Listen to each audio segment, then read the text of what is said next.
Bonjour et bienvenue dans cette capsule. Alors je vais vous parler aujourd'hui d'un sujet important dans le business car il parle de productivité. À la fin de cette vidéo, vous saurez en fait comment produire davantage en moins de temps. Alors vous savez que votre passage sur cette terre est limité. Vous savez que tout ce qui est rare est précieux. Et donc, de ce fait, vous savez que votre temps est ce que vous avez de plus précieux.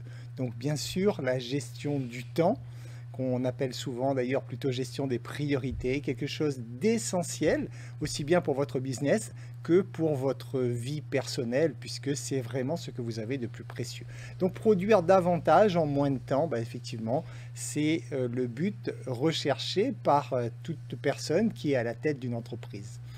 Alors, combien de frustrations avez-vous vécu lorsque vous avez estimé ne pas être assez productif? Si vous essayez de vous en rappeler, combien de fois vous avez senti cette énergie négative, donc cette frustration en vous, à chaque fois que vous vous êtes dit « Ah mince, je voulais finir ce truc, j'ai pas pu le terminer. Ah, je voulais atteindre cet objectif, j'y suis pas arrivé. Ah !» etc. etc. Toutes ces fois, en fait, ce sont des énergies négatives dont vous vous bombardez avec, en fait. Donc, c'est comme ça que vous vous auto-sabotez en partie. Et vous savez qu'à partir du moment où vous générez une émotion négative, automatiquement, vous êtes dans un état vibratoire négatif, donc vous ne pouvez qu'attirer des événements négatifs. Donc, c'est malheureusement, c'est une chaîne sans fin. Donc, il faut vraiment toujours surveiller votre état émotionnel de l'instant présent parce que c'est lui qui détermine en fait le déroulement de votre vie. Alors, combien de fois, par exemple, avez-vous également sous-estimé le temps nécessaire à faire quelque chose? Et pour cela, sachez, et ça c'est très important, que l'être humain a cette caractéristique en fait de surestimer ce qu'il est capable de faire sur une année et de sous-estimer ce qu'il est capable de faire sur 5 ans. C'est pour ça que je recommande de plus en plus de faire vraiment des projections sur du long terme, 10 ans, ou aussi donc moyen terme 5 ans, parce que en le faisant, en fait, vous allez vous rendre compte, si vous formalisez ce travail aujourd'hui, vous allez vous rendre compte que dans 10 ans, en fait, vous allez dépasser les objectifs que vous vous fixez aujourd'hui. Parce que l'échéance est lointaine.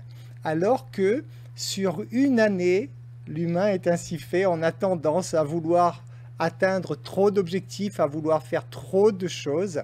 Et souvent, après, ça fait de la frustration, ça fait donc des déceptions. Et alors que de se projeter sur du plus long terme, automatiquement, vous allez pouvoir atteindre beaucoup plus facilement vos objectifs.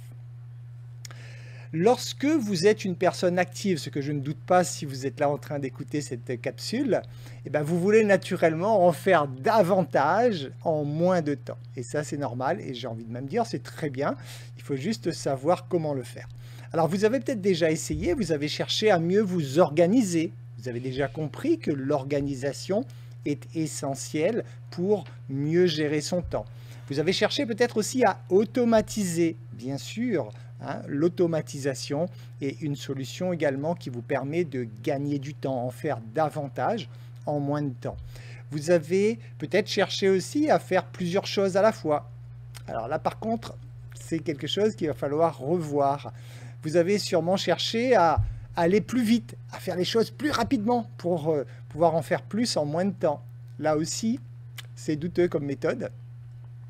Et à chaque fois, en fait, rapidement, vous vous rendez compte qu'en fait, vous plafonnez quand même. Même si vous faites toutes ces choses-là, à un moment, vous plafonnez parce que soit vous êtes épuisé, donc à un moment, vous allez tout relâcher et là, le temps vous rattrape, ou alors vous allez vous rendre compte que le gain de temps, en fait, est négligeable. Alors, comment faire exactement pour pouvoir faire davantage en moins de temps? Il faut donc déjà, première chose, avoir une vision à long terme de ce que vous désirez afin de ne pas perdre de temps dans des actions inutiles. Imaginez un peu le schéma. Il y a de la végétation. Il y a quelqu'un qui est donc dans cette végétation, dans la brousse, enfin plutôt oui, au cœur de la forêt amazonienne plutôt, on va dire, hein. Et cette personne, elle ne voit pas devant elle, elle ne voit qu'à 1 mètre devant elle, et elle est avec son coupe-coupe, elle se ferait un chemin pour avancer. Et vous avez cette capacité de prendre de la hauteur, et de ce fait, vous voyez la direction que prend cette personne.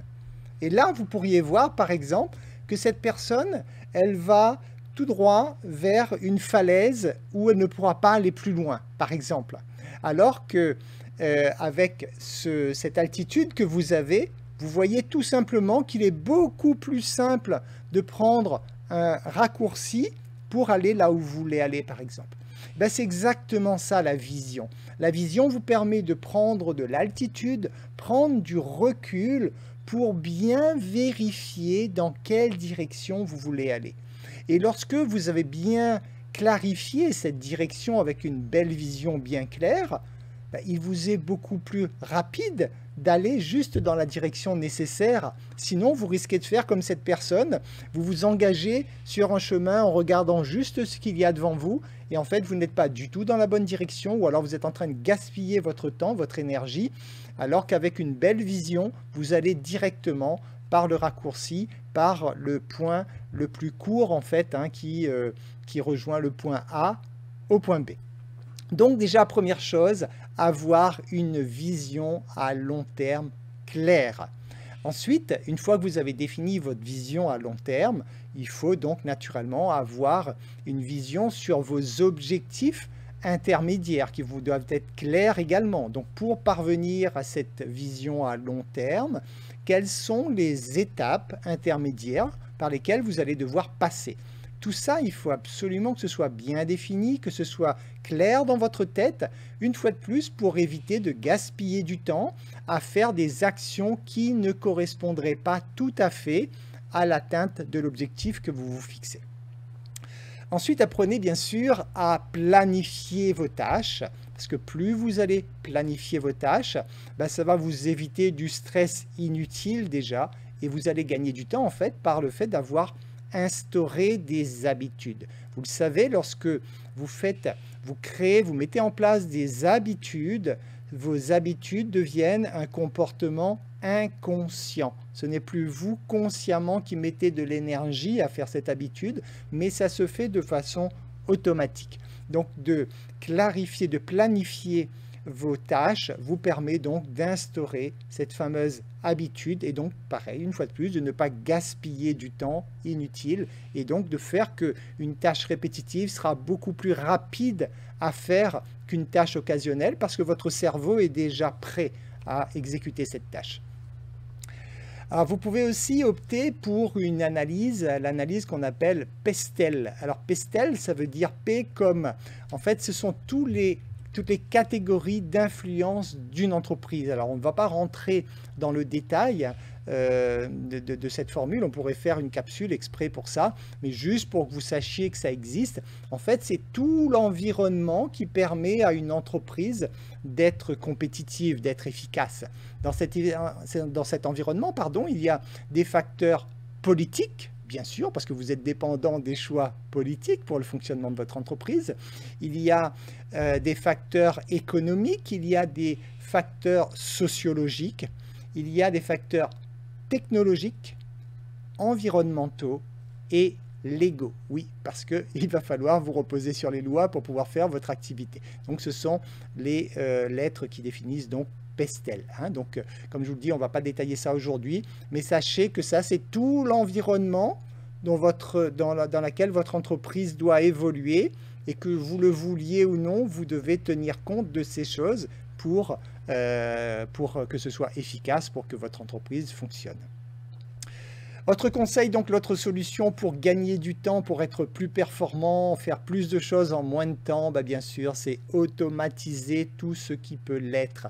Nous sommes au 21e siècle, n'hésitez pas, en tout cas c'est un conseil que je vous donne, n'hésitez pas à automatiser tout ce qui peut être automatisé pour justement vous laisser davantage de temps à l'humain pour laisser vraiment davantage de temps à de belles relations humaines, de bons échanges. Mais pour cela, il faut vous débarrasser de toutes les choses que les machines sont capables de faire à notre place aujourd'hui.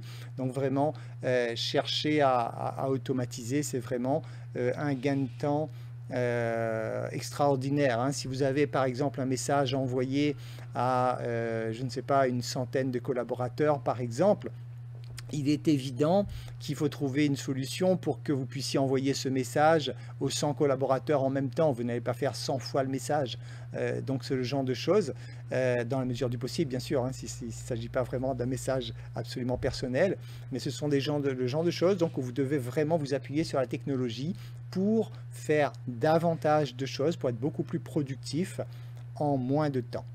Vous devez aussi vous spécialiser. Vous spécialiser, ça veut dire quoi? Ça veut dire lorsque vous définissez votre avatar, par exemple, hein, votre client type, vous devez vraiment définir quelle est la cible sur laquelle vous voulez travailler. Par exemple, si vous êtes dans une société qui propose des produits pour la forme et le bien-être, par exemple, peut-être que vous auriez envie de vous spécialiser vers des produits pour les personnes âgées, ou au contraire vers des produits pour les sportifs, ou au contraire la gamme de produits d'une autre catégorie quelconque, hein, les jeunes, les moins jeunes, enfin bref. Mais c'est vrai de segmenter. Cela vous permet d'être vraiment un spécialiste de ce que vous proposez. Et lorsque vous êtes un spécialiste de votre domaine, vous faites la différence. Et tous les efforts que vous allez mettre, vous n'allez pas gaspiller votre énergie à aller vers des personnes qui ne correspondent pas à votre avatar, mais vous allez vraiment mettre l'énergie là, vers la cible qui vous intéresse. Et ça, c'est super, super important parce que ça va concerner vos moyens de communication, le type de message que vous allez faire passer, le type de support que vous allez utiliser, etc. etc. Hein, donc ça, c'est à vous de vraiment chercher soit des niches, soit vraiment dans votre activité principale, cibler vraiment une particularité dans laquelle vous allez devenir spécialiste pour être vraiment pointu et bien plus efficace dans ce domaine en particulier. Concentrez-vous également sur les tâches productives. Lorsque vous faites des tâches quotidiennes, posez-vous cette question.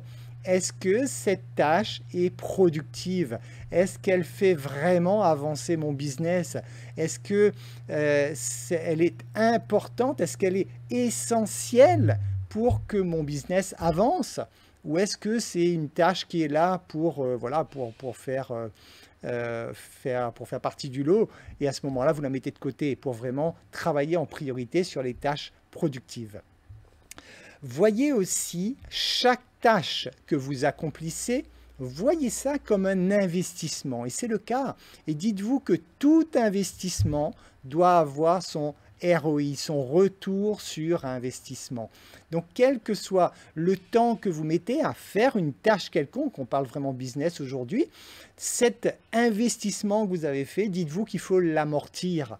Donc, si par exemple vous avez déjà passé du temps à entretenir une relation client, par exemple, eh bien, dites-vous que tout cet investissement, tant que votre prospect, plus une relation prospect, tant que ce prospect ne vous a pas dit qu'il ne veut plus entendre parler de vous, eh bien, continuez à aller dans ce sens parce que tout cet investissement, il faut que ça rapporte un jour. Donc, c'est à vous de vous rendre compte.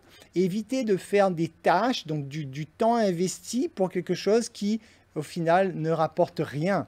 À vous de mesurer ce qu'on peut entendre par ne rapporte rien, mais voyez ça vraiment comme un investissement. Vous donnez de votre temps, vous donnez de l'énergie, il faut que ce temps que vous avez investi, il faut qu'il vous rapporte quelque chose, soit un nouveau numéro de téléphone si vous êtes dans le marketing de réseau, soit un client consommateur, soit je ne sais pas, mais dites-vous que interdisez-vous en quelque sorte de faire une tâche qui n'aboutisse à rien. Hein, puisque c'est toujours une question de perception, hein, une question de prise de conscience. Donc c'est à vous de prendre conscience en quoi cette tâche, elle vous a été productive, peut-être pour vos propres connaissances également, qu'importe, mais il faut absolument que ce temps que vous avez investi vous rapporte quelque chose. Apprenez également à mesurer et analyser en fait chaque tâche. Ça, c'est le principe de base donc, de la méthode 255. Analyser chaque tâche quotidienne pour mesurer ce qui est efficace de ce qui n'est pas efficace, pour pouvoir rectifier très rapidement, pour naturellement mettre votre énergie sur les tâches efficaces et éliminer les tâches qui ne sont pas efficaces. Alors sachez juste pour information qu'il y a des sociétés en fait comme Blue Street Capital, c'est une société américaine en fait. Ce sont des gens qui ont décidé de réduire leurs horaires de travail, donc les horaires de travail de leurs salariés, et ils sont passés à 5 heures de travail par jour. Donc sans changer les salaires, ils ont décidé un jour, ils se sont dit à partir d'aujourd'hui, les horaires dans la boîte, c'est 5 heures, pas plus. Mais votre salaire reste pareil. Et bien figurez-vous qu'en mettant ça en place, avec tout ce qui va avec, bien sûr, au niveau organisation, etc., ils se sont aperçus que la productivité a augmenté de 40%. En travaillant 5 heures, au lieu donc de 7, voire 8, la productivité a augmenté de 40%. Pourquoi ? Parce que les gens étaient beaucoup plus concentrés, parce que les gens avaient des objectifs beaucoup plus clairs à atteindre et ils ne s'éparpillaient pas à gérer beaucoup de choses à la fois. À chaque fois qu'on est en multitâche, le cerveau, ça lui demande du temps pour se reconnecter sur la nouvelle tâche que vous faites et automatiquement vous perdez de la productivité. Il y a même aussi Microsoft aussi qui a expérimenté ça en fait dans un de ses sites japonais. Et pareil, donc eux ils ont baissé le temps de travail de 25%. Et pareil, ils ont eu une augmentation de la productivité de 40%. Voilà, comme quoi il ne s'agit pas de travailler beaucoup pour avoir de la productivité, il s'agit de travailler bien pour avoir de la productivité. Alors le tueur de productivité, c'est effectivement le changement répété des tâches. Évitez de changer 50 000 fois de tâches dans la journée. Regroupez vos tâches quand vous faites de la prospection, par exemple, que ce soit sur les réseaux sociaux ou autre. Le temps que vous passez à votre prospection, quand vous mettez le nez dedans, vous le faites, mais vous faites tout d'un coup. Après, vous le mettez de côté, vous n'en parlez plus jusqu'au lendemain. L'ouverture des mails, c'est pareil. Quand vous ouvrez vos mails, vous fixez un créneau de la journée pour l'ouverture de vos mails, éventuellement peut-être 2 fois par jour si jamais vous êtes vraiment tributaire, qu'il y a vraiment une urgence dans votre activité. Mais sinon, je vous conseille vraiment de le faire, si possible, une seule fois par jour pour que lorsque vous êtes concentré sur vos mails, vous n'êtes pas concentré sur autre chose. Parce qu'à chaque fois que vous passez d'une tâche à l'autre, vous tuez la productivité, puisqu'il faut le temps que le cerveau se réaccroche sur cette nouvelle tâche. Et dernier conseil que je peux vous donner, c'est de passer davantage de temps à réfléchir plutôt qu'à agir. Là aussi, c'est souvent une erreur. On a souvent tendance à courir tout de suite sans trop savoir où on va, en se disant « Allez, on a de la pêche, allez, go, go, go, on y va ». Alors qu'en fait, c'est dans la réflexion que vous gagnerez aussi bien de l'argent, que vous gagnerez du temps, que vous gagnerez de la productivité. Donc, laissez-vous ce temps, si possible, quotidien, où vous coupez de tout, vous lâchez tout pour vous retrouver avec vous-même et pour regarder votre activité, votre business, en fait, avec ce recul que je vous disais tout à l'heure, avec cette vision d'en haut, pour bien voir en fait tout le schéma général de votre entreprise, tout le marché, comment il évolue, etc., etc. Mais pour pouvoir faire tout cela, il faut justement sortir de l'action et prendre du recul pour observer, analyser et réfléchir à des façons de faire qui sont plus productives. Voilà, j'espère que ces conseils vous seront utiles pour gagner en productivité, faire davantage en moins de temps. Je vous remercie de votre écoute, je vous dis à très bientôt dans une nouvelle capsule.